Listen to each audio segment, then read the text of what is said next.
I hope you can hear me through the heat pumps running. It's cold out. It's going to cycle on and off. Anyhow, I picked up this old truck, sight unseen, an old 97 Nissan hardbody. It was a good price, dirt cheap. I decided to take a gamble on it. It hasn't ran in years. And so I drug it home. If you find yourself in a similar situation where you have a vehicle that's been sitting for a few years, you just can't go in, hop in, and turn the key. Well, you can, but you're rolling the dice. And I don't like that kind of hand motion. That kind of looks funny, but it is what it is.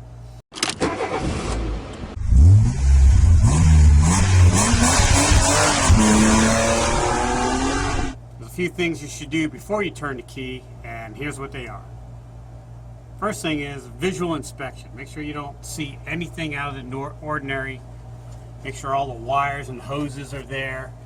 And also you want to make sure nothing is living here or made a home out of here. This is a deal breaker. I hate spiders. Ugh. I hope it's still not living in here. This thing is riddled with mud daubers. There and there. There.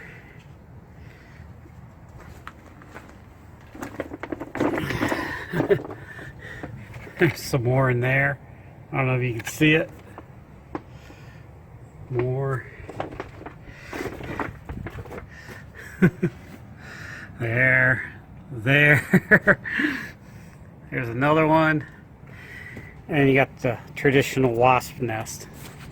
If you don't know what a mud dauber is, it's like a wasp, but instead of stinging you once and being on their way, they're kind of assholes. They just kind of hang out and live and make a mess of your things. Sort of like the brother-in-law of insect worlds.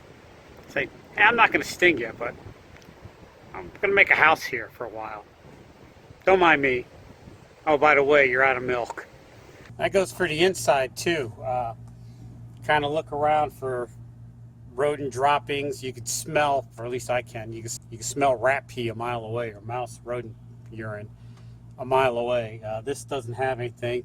Look underneath the dash, look for any frayed wires, nesting and stuff. Make sure nothing's living here. Next thing we want to do is put a wrench on the crank pulley and see if the engine see if the engine just turns freely. If you can't get the engine to turn, then you might want to stop right there and assess what you have. Take the valve covers off maybe, or the oil pan, and see why it's not turning freely.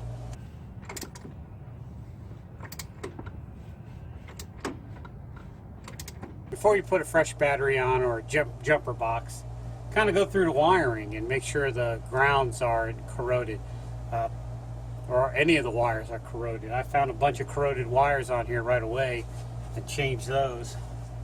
Cleaned them up, changed them out. And then when you put your battery or power to it, kind of stand back and look and make sure there's no smoking or anything looks like it's about to catch on fire. Once that's done, you're still not ready to turn it over yet. Pull your dipstick. Make sure you got oil in there. Make sure it's a nice golden brown color, not the creamy milkshake that we dread. That's when water and oil mix together. But make sure well, that does look a little, that's probably from the condensation from it sitting. But anyhow, check the fluids, change the oil, fill and flush the radiator. Now, if you have warmer weather, I wouldn't put coolant in the radiator until you get it running. I'd flush it and fill it with distilled water. Unless you're like here where it's freezing cold, now you don't want to take the chance, just put a little bit of coolant in with it too. Transmission, automatic transmission, you should flush the fluid, but this is a manual. I'm going to leave the gear oil in it, and the differential you should change too, but I'm going to leave that in there until I get the engine sorted out. Power steering fluid, I just take a turkey baster and suck out as much fluid as I can and then fill it up with fresh. And the same thing with the brakes. I don't drop the brakes dry I just kind of replace it a little bit. Flushing all the systems out would be really great, but I don't want to get too involved until I make sure this little engine is ticking like a sewing machine. Also, air filter. Make sure nothing was living in there or in this tube that goes to the air filter. There could have been all kinds of stuff. Matter of fact, I'm going to blow through it right now. Nothing came out the other end, and it's pretty. You can put compressed air on it, but fuel. Drain the fuel tank out. If you can't siphon it, undo the fuel line somewhere where you can find a connection, and just turn the key on and let the pump the fuel out. And you don't have to get it. Draining it would be awesome. Just get as much out as you can and put some fresh in and dilute it. Once you drive it and keep putting fresh gas in it, it'll dilute the old gas out. So here's what I have.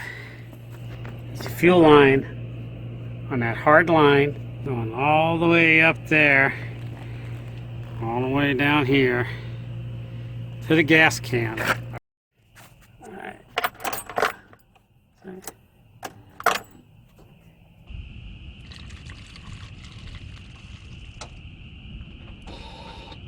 And yeah, it's pumping gas. Rotten ass brown gas, but gas. Change the oil filter, fuel filter. If anything with a filter on it, change it, because it's probably corroded and gunked up. Speaking of gunked up, PB Blaster, everything, even if you're not working on it.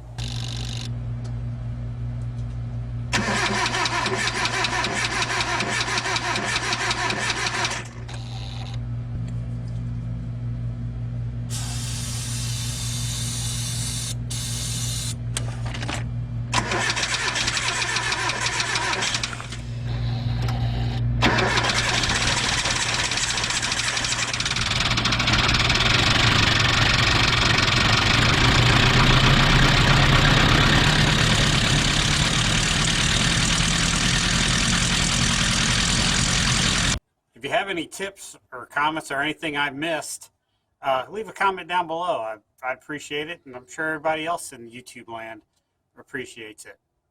Except for you guys that call me jerks. My mom appreciates that. Mom, quit leaving comments on my videos. Like what you see, hit the thumbs up. Don't like what you see, hit the thumbs down, but you're not going to do it because this is an awesome damn video.